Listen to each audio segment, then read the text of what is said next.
जय मर्दाट काली भक्तों। आजकल जो सबसे ज़्यादा मुझसे सवाल पूछे जा रहे हैं, वो पूछे जा रहे हैं पितरों के बारे में। ऐसा क्यों? क्योंकि सितंबर महीना चालू होने वाला है और सितंबर 2024 से श्राद्ध पक्ष लगने वाला है, जिसमें श्राद्ध मनाए जाते हैं, तर्पण किया जाता है पितरों का नाम का और कहा जाता है इस समय पे पूजा-पाठ का त्याग करके सिर्फ़ और सिर्फ़ पितरों का ध्यान किया जाता है। जिसमें पितरों का नाम से कुछ भोग बनाया जाता है, ब्राह्मणों को अर्पण किया जाता है, घर पे भोज बनाया जाता है, उसमें आपको पितरों के नाम से निकालना पड़ता है। उसी प्रकार से जल भी अर्पण करना होता है और उनका तर्पण भी करना होता है। सभी विधि-विधान बताए गए हैं, मेरे कुछ पुराने वीडियोज़ में बताए गए हैं और कई पंडितों द्वारा आपको बताया जाता है कि पितृ में श्राद्ध पक्ष में क्या किया जाता है, कब किया जाता है, कैसे किया जाता है। परंतु आज का जो वीडियो है ना, आप टैगलाइन से समझ गए होंगे, अगर कुंडली में किसी के पितृ दोष निकल जाए, आए दिन आपने देखा होगा कोई अपनी कुंडली दिखाता है, तो वहाँ बताया जाता है कि भैया आपकी कुंडली में पितृ दोष है या फिर किसी के घर में कुछ लक्षणों से भी पता लगाया जा सकता है कि कुछ ऐसी घटनाएँ आपके घर में अगर घट रही हैं, आपके साथ घट रही है, तो कहीं न कहीं आप पितृ दोष से पीड़ित व्यक्ति हो, रोगी हो। और इसके कारण क्या है और इससे कैसे बचा जा सकता है, समझ जानकारी इस वीडियो के माध्यम से बताऊँगा। श्राद्ध आ रहे हैं, श्राद्ध से पहले भी आप पितृपक्ष से मुक्ति पा सकते हैं, पितृदोष से मुक्ति पा सकते हैं और पितरों का तर्पण आपके लिए कितना अनिवार्य है, ये भी मैं आपको बताऊँगा। अब उससे पहले मैं आपको बताऊँ ऐसी कौन-सी घटनाएँ हैं और ऐसे कौन से उपाय हैं जिनमें पितृ पक्ष या पितृदोष का पता लगाया जा सकता है। तो आप लोगों से निवेदन है हमेशा की तरह अगर आप मुझसे पर्सनली कनेक्ट होना चाहते हो, अपनी कुंडली वगैरह दिखवाना चाहते हो या कोई भी संकट परेशानी है जिसका निवारण आपको जगह-जगह जाके थक चुके हो, नहीं मिला है, आप मुझसे पर्सनली कनेक्ट होके उसका सॉल्यूशन चाहते हो, किसी भी तरीके की प्रॉब्लम हो, आपने क्या करना है, मेरे यूट्यूब चैनल का जो नाम दिख रहा है आपको नीचे ब्लिंक होते हुए, ऑफ़िशियल देवी भगवती शक्ति, ठीक इसी नाम से मेरा इंस्टाग्राम का प्रोफ़ाइल है, वहाँ इनबॉक्स पे जाके, मैसेज बॉक्स पे जाकर मुझे अपॉइंटमेंट लिख के मैसेज करें, अपनी ऑनलाइन अपॉइंटमेंट बुक कराएँ, जिसमें एक छोटी-सी अमाउंट पे करने के बाद आपको टाइम दिया जाता है। उस निर्धारित समय पे मैं आपसे बात करूँगा, आपकी प्रॉब्लम डिस्कस करूँगा और जो भी प्रॉब्लम होगा 100% आपको सॉल्यूशन दे दिया जाएगा। अब वीडियो के टॉपिक में आते हैं। जैसा मैंने बताया कि अगर आप शास्त्रों के अनुसार कुंडली में कई ऐसे दोष होते हैं ना, जो व्यक्ति के जीवन में कई समस्याएँ और परेशानी उत्पन्न करते हैं। कुंडली में दोष कई बार विनाशकारी और काम में बाधा डालने वाले भी होते हैं। इन्हीं में से एक है पितृदोष। शास्त्रों के अनुसार कुंडली में पितृदोष होने पर व्यक्ति को गंभीर समस्याओं का सामना करना पड़ता है। ऐसी मान्यता है कि व्यक्ति की कुंडली में पितृदोष पूर्वजों के श्राप के कारण होता है। हर व्यक्ति पर दोष का प्रभाव अलग-अलग होता है। इस दौरान व्यक्ति को कई तरीके के संकेत भी मिलने लगते हैं। तो आइए जानते हैं वो कौन से संकेत हैं, जिनसे आप पहचान सकते हो कहीं आप भी पितृदोष के रोगी तो नहीं या आपके घर में कोई व्यक्ति हो, चाहे वो स्त्री हो या पुरुष हो, वो कहीं पितृदोष का रोगी तो नहीं और इनके बचने के उपाय भी मैं साथ-साथ बताऊँगा। सबसे पहले कुंडली में पितृ दोष होने पर जो संकेत मिलते हैं वो मैं आपको क्लियर कर देता हूँ, वो बता देता हूँ। तो आपको बता दूँ जो ज्योतिष शास्त्र के अनुसार ना कुंडली में पितृदोष हो तो बच्चे बार-बार बीमार होने लगते हैं। अगर आपके घर में भी इस तरीके के कोई संकेत मिल रहे हैं तो थोड़ा-सा आप सावधानी रखें और पितृदोष के लिए सचेत हो जाएँ और उनके उपाय करना चालू करें। अगर आपके घर में बच्चे बार-बार बीमार होते हैं। मान्यता है कि कुंडली में पितृदोष हो तो बिना कारण गर्भपात हो जाता है और इसके साथ ही साथ महिलाओं को ना गर्भ धारण करने में भी कई तरीके की समस्याएं आती है। आप डॉक्टर को दिखा रहे हो, आप इलाज करा रहे हो, आपकी टेस्ट की रिपोर्ट्स आ रही हैं, बिल्कुल नॉर्मल आ रही है और आपको समझ ही नहीं आ रहा है ना हस्बैंड में प्रॉब्लम ना पत्नी में प्रॉब्लम, आखिर प्रॉब्लम है तो है कहाँ? तो कहीं ना कहीं ये आप पितृदोष से आप पीड़ित हो सकते हो जिसके कारण आपने अभी तक उसका कोई उपाय या निस्तारण नहीं करा है, जिसके कारण आपके साथ ये बार-बार गर्भपात हो रहा है, बिना कारण के गर्भपात हो रहा है या बच्चा पैदा करने में कोई दिक्कत परेशानी आ रही है। सबसे पहली चीज़ तो यही समझ आए कि वंश वृद्धि नहीं हो रही है, संतान वृद्धि नहीं हो रही है, तो कहीं न कहीं ये पितृदोष का कारण होता है।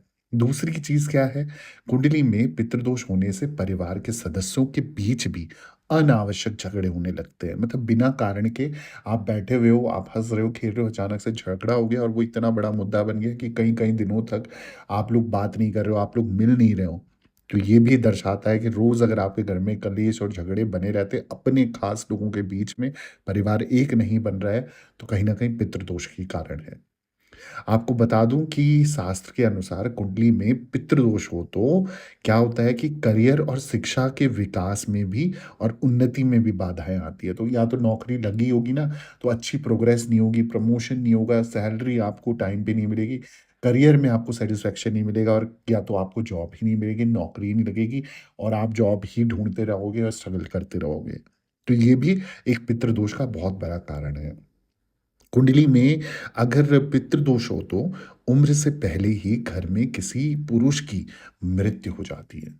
अगर आपके घर में जैसे पितृदोष अगर उसने जगह ले ली है और आपने कई लंबे समय से उसका निस्तारण नहीं करा है, निवारण नहीं करा है, तो कोई ऐसा व्यक्ति, खासकर कोई ऐसा पुरुष आपके घर में से उसकी मृत्यु हो जाएगी, आधी उम्र में हो जाएगी, अल्प आयु में हो जाएगी और बिना किसी कारण के आप एकदम सदमे में आ जाओ कि इसको हुआ तो हुआ क्या? तो ये भी एक मुख्य कारण होता है पितृदोष का। इसके साथ ही कुंडली में पितृदोष हो तो घर में किसी भी मांगलिक काम में बाधा आती ही आती है। आपके घर में या तो शुभ कार्य नहीं होंगे, आप कोशिश करोगे तो उसमें कलेश बैठ जाएगा, वो रुक जाएगा, अड़ंगा आ जाएगा, कुछ ना कुछ रुकावटें आती जाएँगी। तो ये भी एक मुख्य कारण है पितृदोष का। अब मैंने कारण तो बता दिया, मैं साथ-साथ आपको उपाय भी बता देता हूँ, कौन से उपाय हैं जिनसे आप पितृदोष के समय पे अगर आप जैसे मैंने रीज़न आपको दिए हैं, तो मैं सॉल्यूशन भी दे रहा हूँ। अगर आप करते हो तो आपको 101% उससे मुक्ति भी मिल सकती है।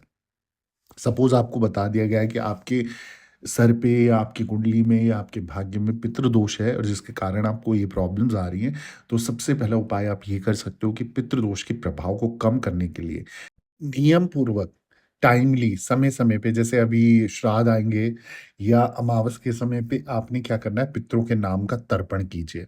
अब जैसे जो जो लोग ज़्यादा प्रभावित हैं, बहुत ज़्यादा परेशानी आ रही है, पितरों के कारण उनको ज़्यादा प्रॉब्लम आ रही है, तो वो लोग क्या कर सकते हैं, हर अमावस पे आप ये तर्पण कर सकते हैं और वरना अगर ज़्यादा प्रॉब्लम नहीं है, तो साल में 1 बार जो श्राद्ध आते हैं, उन समय पे आप उनकी तिथि के अनुसार तर्पण कर सकते हैं।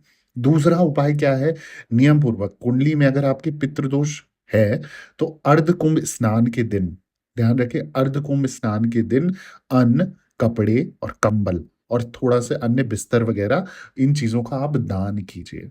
ठीक है? तो ये किसी भी पंडित से आप पता कीजिए और वो आपको जानकारी देंगे। आजकल गूगल में भी सब कुछ मिल जाता है। तो अर्धकुंभ स्नान का जब समय आएगा तो अन्न, कपड़े, कंबल और अन्य बिस्तर वस्तुओं का बिस्तर से रिलेटेड चीज़ों का आपने दान करना है।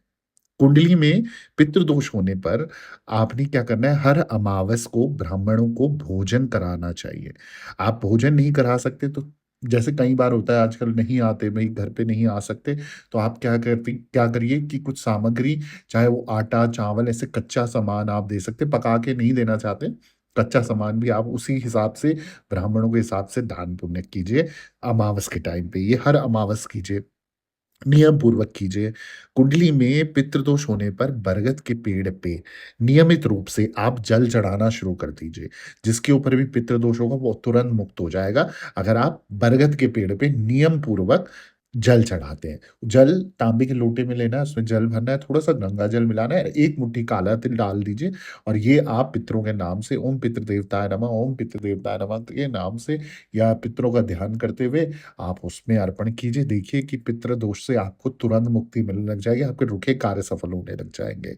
व्यक्ति की कुंडली में अगर पितृ दोष होने पर क्या है, जितना संभव हो सके ना, बुजुर्गों यानी कि बूढ़े लोगों की, गरीबों की और जो ज़रूरतमंद लोग हैं जिनको किसी न किसी चीज़ की रिक्वायरमेंट सच में है, उन लोगों के लिए आपको हेल्प करनी है, आपको सहायता करनी है। अब उनकी एक हेल्प जैसे अब एक कोई अंधा है, तो उसको आप जो भी डोनेट कर सकते हो, जो भी हो सकता है आप दीजिए, लूला-लंगड़ा है उसको कुछ दीजिए और गरीब व्यक्ति हैं उनको कंबल बाँटिए, बुजुर्ग लोग हैं उनके हाथ-पैर दबाइए, उनकी सेवा कीजिए, उनको दवाई दिलवाइए, इससे भी पितृदोष का प्रभाव कम होने लग जाता है।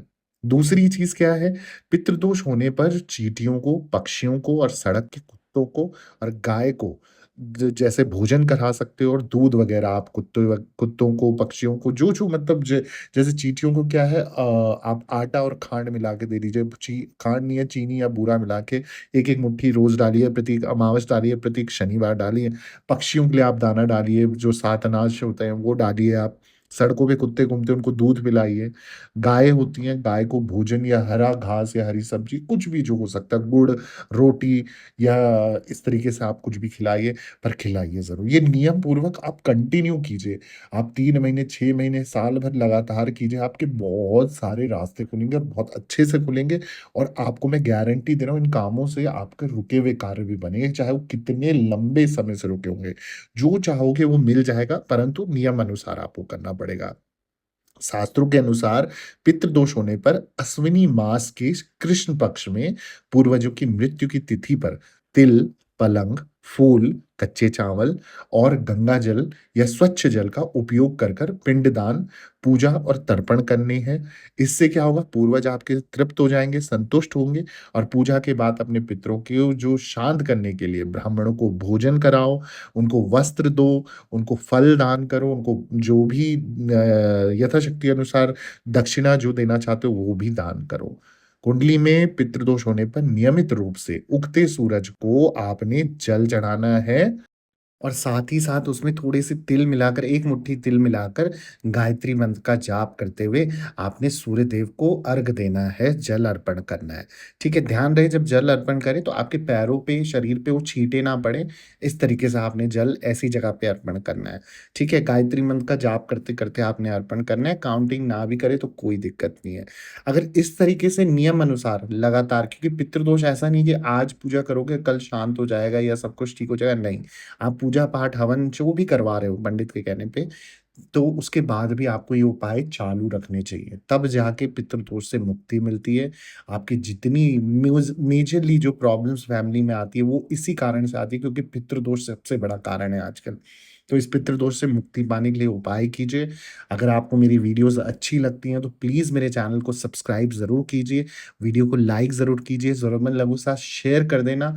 उनकी भी मदद कीजिए और कमेंट में जय माता दी ज़रूर लिखें, दरबार से बने रहें।